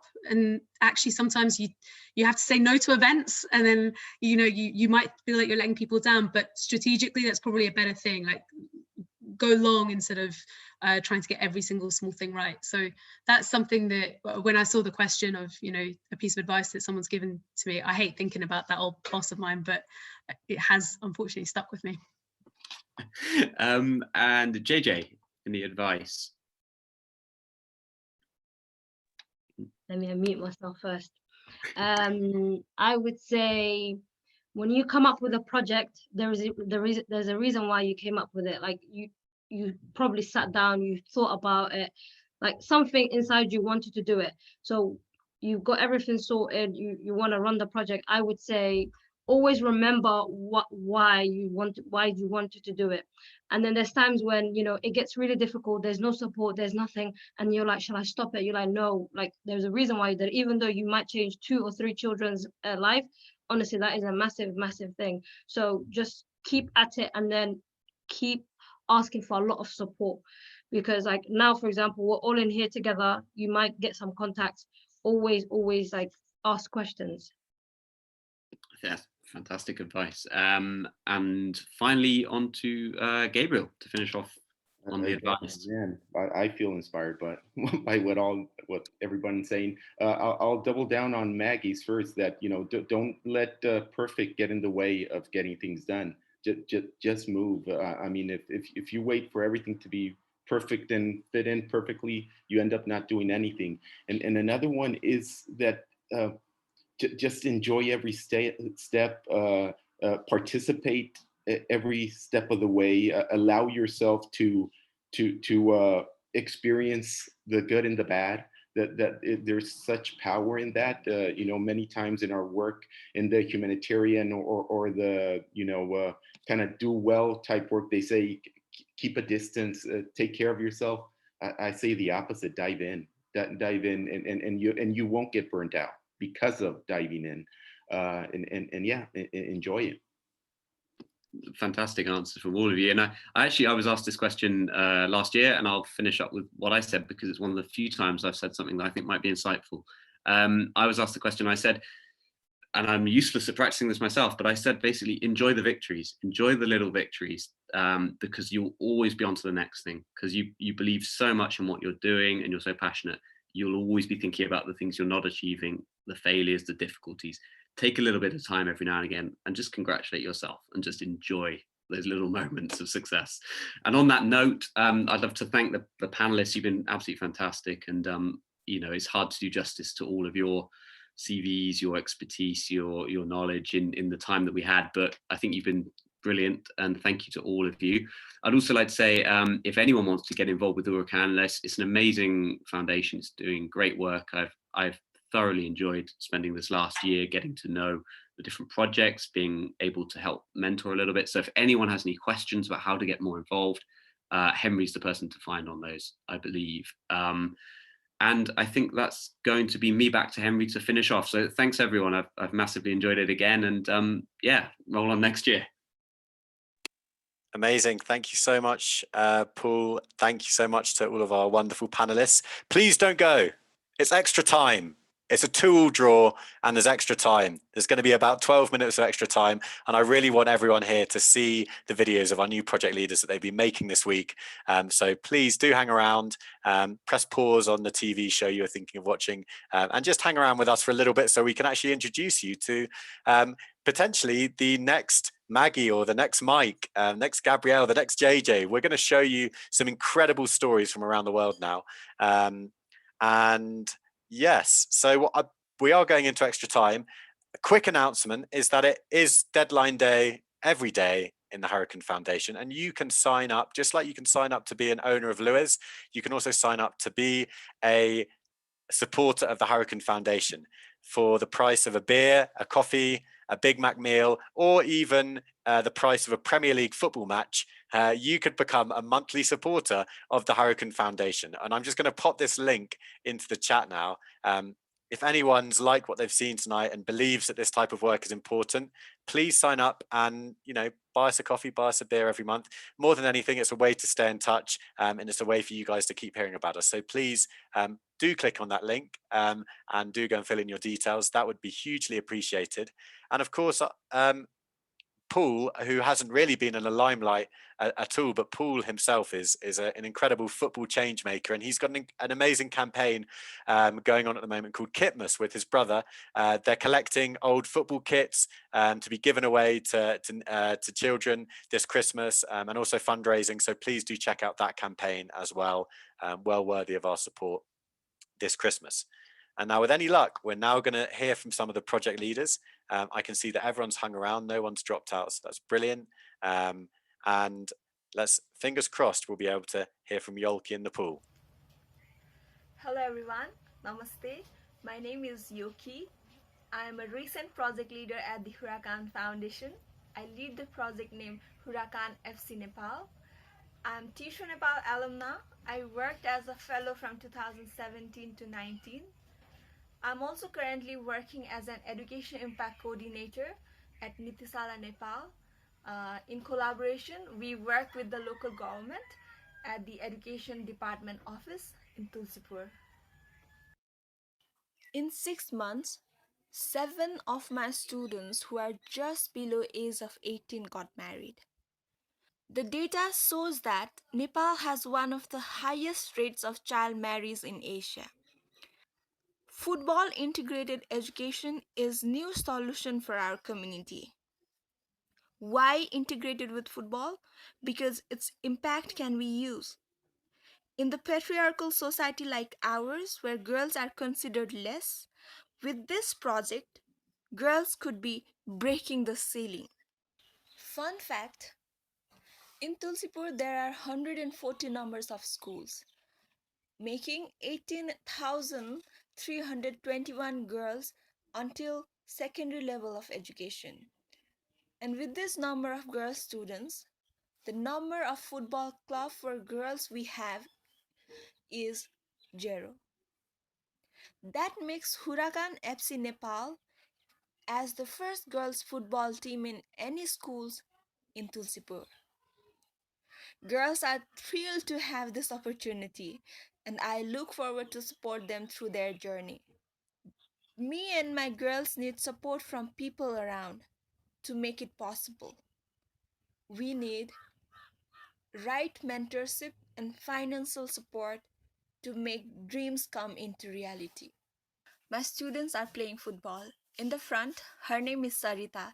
She is 15 years old, strong and passionate. As the eldest daughter, Sarita is usually occupied by her household responsibilities. When we get selected for the Huracan project, I called her.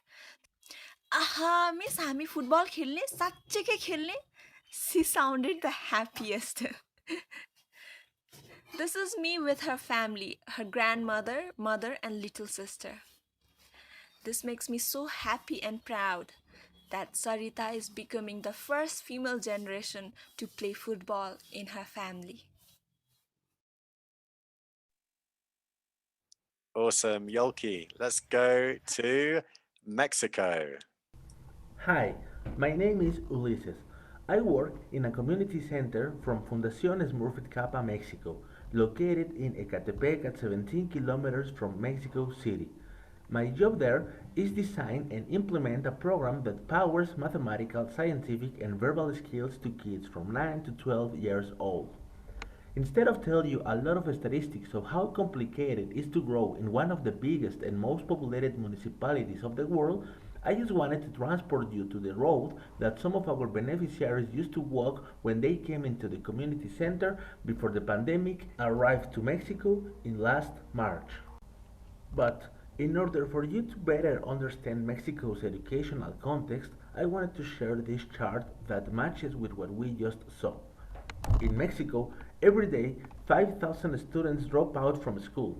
In this chart, we can look that from every 100 children that access to elementary school, only 24 will finish high school and less than 10 will finish university. I want to highlight that besides all the obvious factors like violence or poverty, solving problems is one of the most important factors for this to happen. But we, in the community center, have it very clear.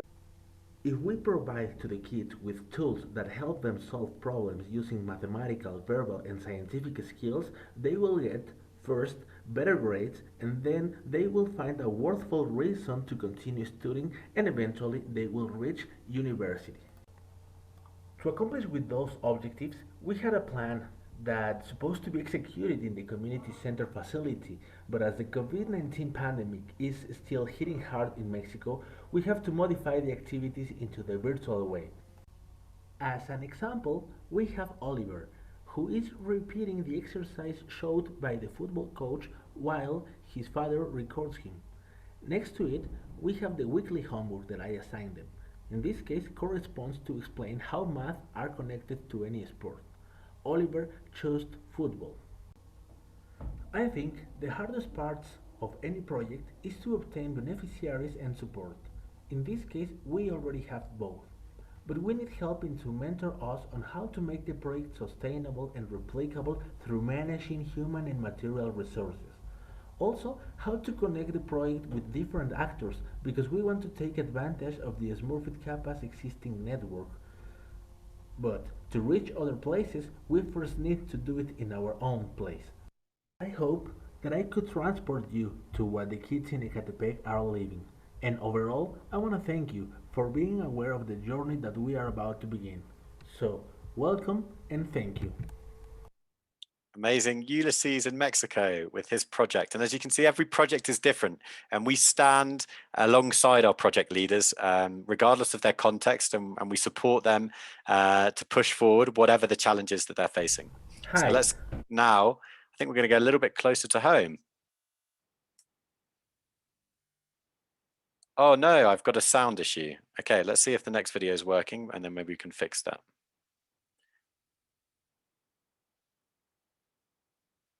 Double sound issue. Oh no, and it was going so well. 1 second. 1 second, let's just check if the sound's working here. Yep, okay, we just need to share the screen again and we'll be back on.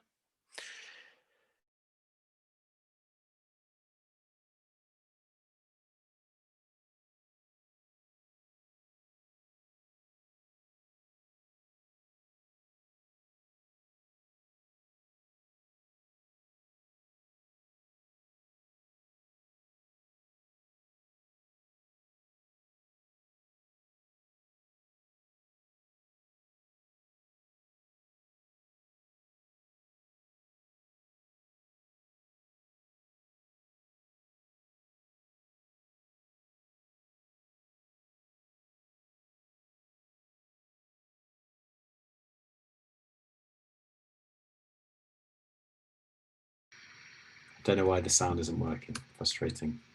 We're going to try once more. Please bear with us. We'll try once more. Okay. Let's try again. Try by a different mechanism. Thank you very much for bearing with us, everyone. Okay. We'll go to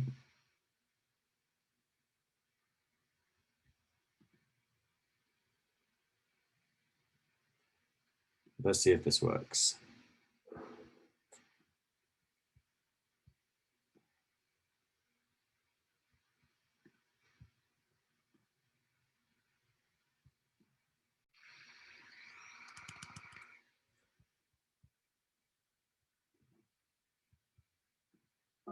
Hi there everyone, my name is Ross Cooper. I'm a teacher from West London and I trained on the Teach First programme in 2020.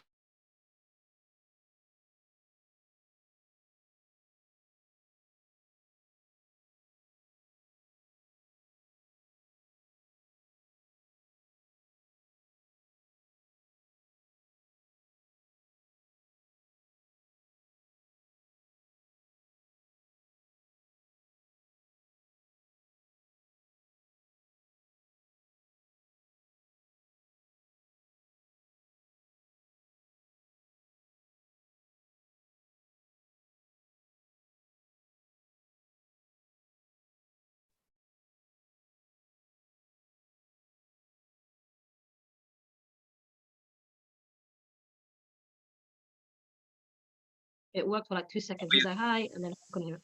Well, my plan for the project this year is to... These are the times when you just want to get angry with Zoom. Be patient, be patient. You got this. We'll try once more. Let's see if it works.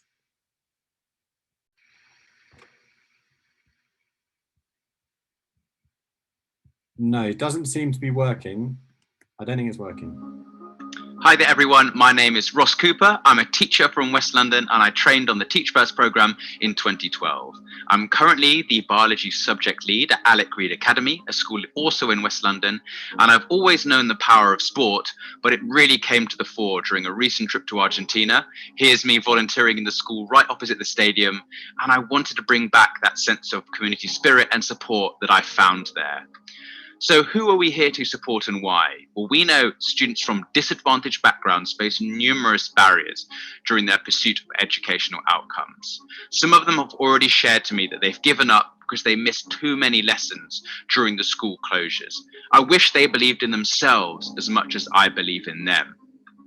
I'm extremely worried that they lack the skills, resilience, and self-regulation to accelerate their progress enough to catch up. And this is going to hamper them potentially for the rest of their lives. So can football be the answer? Well, my plan for the project this year is to implement a participation and leadership program around football to really inspire our pupils and recognize some of their non-academic achievements. I want to focus on Connor, the person on the left of this image. He joined us after being excluded from his previous school, and our area has many students like him who are at enormous risk of becoming involved in violence and gang affiliation. He really rose to the role of captain during my sports team's route to the final, and I was immensely proud of the progress he made. Sure, I had to substitute him a few times en route to the final to avoid him getting sent off, but I celebrated his results at the end of the year as much as I had any previous student, because I knew he'd been able to secure an apprenticeship place and his next steps were sorted. I want to help more students like this, and long term, I want to formalize some of the current interventions we have and form a student-led football club. Now, the name hints at the support we're receiving from the Huracan Foundation, but also recognizes an interesting local landmark that's opposite the school. The Norfala Field Hills are actually built from the rubble from the demolition of the original Wembley Stadium. So, with your support and also the support of the Huracan Foundation, I'm going to be able to support more vulnerable pupils. This is especially pertinent during half terms, where childcare and food poverty is an enormous issue in our area. I want to involve expert coaches and mentors in our program to help intervene with pupils at risk of gang affiliation. If everyone on this call added us on social media, I know that will give the students a massive boost and help us gain more local support. Finally, I want to buy and source equipment for those students who can't afford it themselves. Thank you very much for listening. Bye-bye. We've got one more to come. If Zoom will hopefully collaborate with us. So we've got just one more. We're going to go back to Uganda and we're going to hear from Ken, our other project leader in Uganda. Thanks so much for sticking with us. Fellow with Teach for Uganda. I teach mathematics at St. Jude Mwangi Primary School, where I run the project Huracan FC Mwangi, Uganda. St. Jude Mwangi Primary School is the only school in Mwangi village. In 2017, the school had 18 children in primary 5. 2 years later, only 3 of these sat their primary living examinations. On average, 70% of the children drop out before completing their primary cycle, and only 20% of these continue for a post-primary education. This is the most likely path for Katongo Derek, a 13-year-old boy in primary 6. Derek wants to be a mechanical engineer, but is surrounded by gangs of school dropouts who have gained the power to influence his decisions, has no role models to look up to in his society, and risks being forced into child labor, which is so high in Mwangi. Like Derek, all the children have an undeniable thirst to learn. to bring and keep them in school. We don't have to lock them up in the classroom, but we need a combination of football, a game they will do whatever it takes to play, and education. With football's unique qualities of discipline, teamwork, conflict resolution, and punctuality, they learn skills of leadership, problem solving, critical thinking, decision making, and empathy as they improve their football skills. Football also offers them a safe place to express themselves. And with this, parents and members of the community also gather around the game and start forming stories around the purpose of education and creating a safe environment for their children.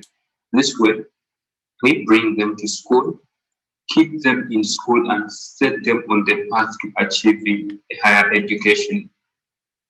We know where I want to get, and we believe in the power of football to help us get there, but I don't have all the skills. Mentorship will provide me with extra motivation and support needed to reach our goals. To keep the children motivated, happy, and safe, we also need the right set of materials. These tools are part of the materials they need in order to have a quality education. With this, I'm so happy to connect with the games and some heroes who have done incredible things in football, and I can learn a lot from.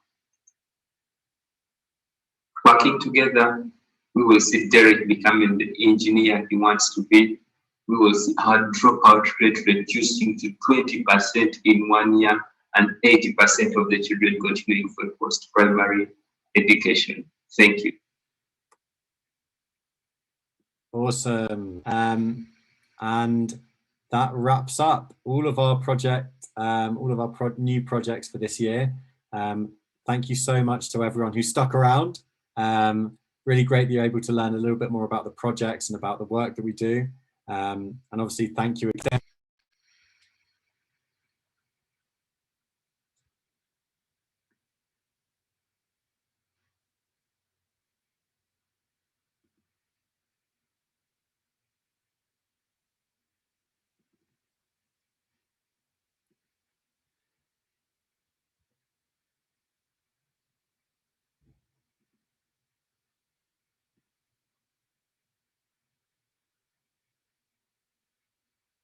Trying to get some cool music to play us out, but I don't know if you can hear that or not.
Got no